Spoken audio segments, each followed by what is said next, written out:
Buenas noches, ¿cómo está? Hay cierta crispación, cierta irritación. A ver, ¿por qué? Porque ahora ya se confirmó algo que se dijo hace 2 meses, que el ministro del Interior, Rodrigo Ginspeter, estuvo renunciado, porque el presidente Sebastián Piñera lo criticó ante otros ministros porque estaba fracasando en materia de seguridad. ¿Y por qué esto es tan grave para el gobierno? Bueno, porque el gobierno había dicho que le iba a poner un candado a la puerta giratoria, por ejemplo, que iba a enfrentar en forma frontal la delincuencia. Fue una promesa de campaña. Bueno, los delitos han aumentado. Ese es el asunto. Y el ministro del Interior, que está dedicado plenamente a esto, bueno, fracasado. Y la encuesta de IMARC del día de ayer establece que entre las áreas del gobierno, todas, la economía, las relaciones exteriores, la peor evaluada no es la educación. Esa es la penúltima peor evaluada. La última es la delincuencia, el combate a la delincuencia. Por lo tanto, la gran promesa de gobierno absolutamente destruida por las encuestas, por la percepción pública, también por las cifras. En los últimos días, además, hemos conocido casos de que las autoridades están disputándose entre ellas. El ministro de Justicia, Teodoro Rivera, con el Poder Judicial, a propósito justamente del combate a la delincuencia. Sabas Chaguán con el ministro del Interior, Rodrigo Ginspeter. Por eso digo, un ambiente de crispación y de irritación. Y hemos conocido casos que han impactado profundamente. En el Transantiago, el domingo pasado, 20 para las 8 de la noche, plena luz del día, con muchos testigos. Asesinan a un muchacho de 15 años, a un niño de 5 años que estaba sobre las rodillas de su padre. O lo que sucedió el otro día en juegos infantiles. Se encuentran 2 familias que se odian y a uno le dan 17 balazos, 19 balazos. Los asesinan delante de los niños. Para hablar de seguridad ciudadana, de lo que está ocurriendo, de las cifras, pero también para obtener alguna explicación de lo que sucede en nuestro país, estamos con Patricio Tudela, él es director del área de análisis y estudio de la Fundación Paz Ciudadana, doctor en antropología, máster en seguridad. ¿Qué tal? Hola. Buenas noches. Perdón por tanta larga introducción, pero es para el tema lo merita. Entender cuál es el marco de lo que se está viviendo en los últimos días. Exacto. A ver, ¿es falsa la percepción o la delincuencia en Chile está subiendo, está aumentando? Las percepciones nunca son falsas, las percepciones son realidad, podemos decir que son subjetivas. Pero no le echa la culpa a los medios de comunicación, por eso digo. No, yo creo que tenemos que distinguir 2 dimensiones del problema. Una dimensión real, que es la dimensión subjetiva, las personas se mueven por el imaginario, se mueven por lo que perciben, se mueven haciendo cálculos de riesgo, se mueven, dialogan y hablan sobre los temas que les preocupan, y eso va construyendo realidad, es una realidad social. ¿Aumentaron los delitos? ¿Han aumentado los delitos? Han aumentado las denuncias, de acuerdo a lo informado por el Ministerio del Interior, pero esta no es una noticia porque también tenemos que ser rigurosos al señalar que esto ya lo había informado el Ministerio Público el 13 de octubre, cuando hizo su reporte, su boletín estadístico trimestral, había señalado una cifra similar. No nos olvidemos que el Ministerio Público tiene el registro de todas las denuncias en el país, todos los casos ingresados, y señalaba una cifra de un 11% que es similar al que en una parcialidad de los delitos denunciados informa el Ministerio del Interior y Seguridad Pública. El Ministerio habla de un 10,1% de aumento sí, en casos de delitos de mayor connotación social en el trimestre julio, agosto, septiembre. Exacto. Con respecto al mismo periodo del año pasado. Exacto. Lo mismo señala también el Ministerio Público en su oportunidad. Pero hay que agregar un detalle importante para esclarecer la pregunta que tú me señalas. La victimización aumentó, sí, nosotros lo detectamos y lo informamos. Fue una mala noticia en su momento señalar que habíamos pasado de un porcentaje de hogares víctimas por delitos contra la propiedad el año pasado, cerca del 32%, 33%, y en el primer semestre había subido a 36.7%. Por lo tanto, ya habíamos informado también que durante este año había un aumento de la victimización, pero también un aumento de los casos denunciados a las policías y al Ministerio Público. ¿Qué suben? Robo con violencia o intimidación. Los homicidios suben en 27,8%. Sí. Eso es muy fuerte. Como porcentaje sí, y con eso yo no quiero bajarle el perfil a lo que significa la importancia de la vida de una persona, pero estamos hablando de una variación que es de 114 casos a 146 casos. Esto es lo mismo que si yo dijese un homicidio y luego 2 homicidios, creció un 50%. Por lo tanto, yo creo que el tema no es el porcentaje en sí mismo, sino que lo que significa el que hayan más casos de esta naturaleza que habían ocurrido también en periodos anteriores.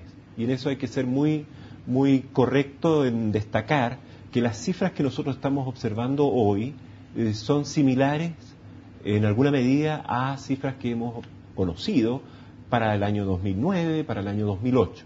De tal manera que lo que tenemos es una vuelta, en términos del comportamiento estadístico, de las denuncias y de la victimización, vuelta a épocas anteriores. Ahora, comunas en Santiago, donde se produce la mayor cantidad de delitos, en orden de mayor a menor, pero las principales: Santiago, Providencia, San Miguel, Estación Central, Cerrillos, Vitacura, Ñuñoa. ¿Qué tienen en común estas comunas? Que son atractivas, obviamente para... ¿Cerrillos? Sí. Sí, por cierto, el delito contra la propiedad, el delito de robo de vivienda es atractivo para un conjunto de delincuentes. Aquí hay que poner atención en 3 elementos. El delito, ¿por qué ocurre? Ocurre porque hay un delincuente motivado. Dateado a veces. Dateado. Hay un blanco atractivo, decimos nosotros, es decir, una víctima o un bien sometido a una baja vigilancia, por así decirlo. Y la vigilancia, entonces, cuando se produce este triángulo en que se configura una víctima potencial con un victimario, con un infractor motivado y con una baja vigilancia, se produce esta oportunidad para la comisión. ¿Hay baja vigilancia en Providencia, en Vitacura? ¿Baja vigilancia? Sí, hay baja vigilancia en el sentido de que la población flotante, por ejemplo, sube significativamente a determinadas horas del día. Hay baja vigilancia en el sentido de que la vigilancia no es solo la vigilancia policial, por así decirlo, sino que también tiene que ver con otras formas de control formal control informal que contribuyen a que un delincuente esté atento a no cometer un delito cuando sabe perfectamente que el riesgo de que lo identifiquen, lo detengan, es alto. El delincuente hace una relación costo-beneficio como cualquier otro ciudadano. Como es un negocio, ¿no es cierto? Exactamente. Y entonces lo que es clave acá es comprender que se dan oportunidades para que el delito tenga lugar. ¿El costo-beneficio en Chile es bueno? ¿En qué sentido? ¿Para quién? Para el delincuente. El riesgo bajo en algunos delitos, por ejemplo, en materia de los delitos que atentan contra la propiedad, el robo, el hurto. ¿El costo es bajo? Es bajo porque las medidas, la sanción que tiene, el cumplimiento de pena, es bajo. Lo mismo acontece, por ejemplo, en materia de cajeros automáticos. Sabemos de una estadística... Sí. Han aumentado en un 214% este año. 214, eso es un fracaso total. ¿Y por qué acontece? Porque el delincuente se da cuenta que el riesgo que lo detecten, lo detengan, lo identifiquen, lo formalicen, lo procesen y lo condenen, es bajo. ¿Por qué? Si hay cámara, si hay sistema de seguridad, teóricamente, los cajeros automáticos son de bancos, o sea, también... hay otros que no están en bancos, pero normalmente hay bancos, está el alunizaje, y resulta que... Hay una cosa que es clave, y que es de las cosas que nosotros como fundación hemos insistido latamente en los últimos 12 meses, y que hemos detectado que hay un nudo crítico que es fundamental, que es la insuficiencia y la calidad del análisis criminal. ¿Qué es esto? El análisis criminal puede ser de tipo táctico, estratégico. Esto tiene que ver con cómo gestiono yo la información para identificar patrones delictuales, porque todos sabemos, si nosotros georreferenciamos la delincuencia en ciertos horarios y territorios, sabemos que siempre están ocurriendo en los mismos lugares. Y la pregunta es, el delincuente no actúa al azar, no es un acto impulsivo, irracional, no, es un acto dirigido, planificado, pensado, sabe cómo tiene que actuar, dónde tiene que actuar. Entonces el problema está en que necesitamos mejorar la calidad de la información y el análisis criminal para poder direccionar el esfuerzo policial y el esfuerzo investigativo. Usted lo que está diciendo, Patricio, es que tenemos policías un poco tontas. No, lo estás diciendo tú, no lo estoy diciendo yo. Me explico bien. no usan todos esos sistemas de información necesarias para tener un actuar inteligente. Es decir, actuar de acuerdo a la información disponible, a la tecnología disponible. Desde ese punto de vista, una policía tonta en relación a lo que podría ser. Bueno, yo no usaría ese adjetivo. Yo creo que tenemos un problema de eficacia y de eficiencia en la gestión de la información.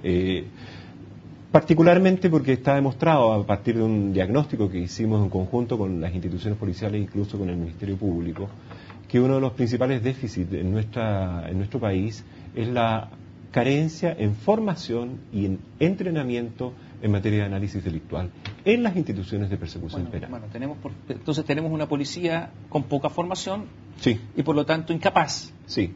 Y por lo tanto no es capaz de hacer análisis inteligente de las cosas. Disponiendo de una realidad que es bastante fragmentada, como por ejemplo la ausencia de un sistema integrado de intercambio de información entre las instituciones. Hacemos un alto, vamos a hacer un alto, dejamos una pregunta pendiente. ¿Sí? ¿Se ha privatizado la seguridad en Chile? Porque resulta que de repente hay un robo, llega la policía y le dice, ¿usted no tiene sistema de seguridad? ¿No lo contrató? ¿Usted? Y entonces la víctima se transforma en una segunda oportunidad de víctima, pero ahora por parte de la policía, que le empiezan a reprochar, ¿por qué usted no costó plata en su propia seguridad? Volvemos en un instante.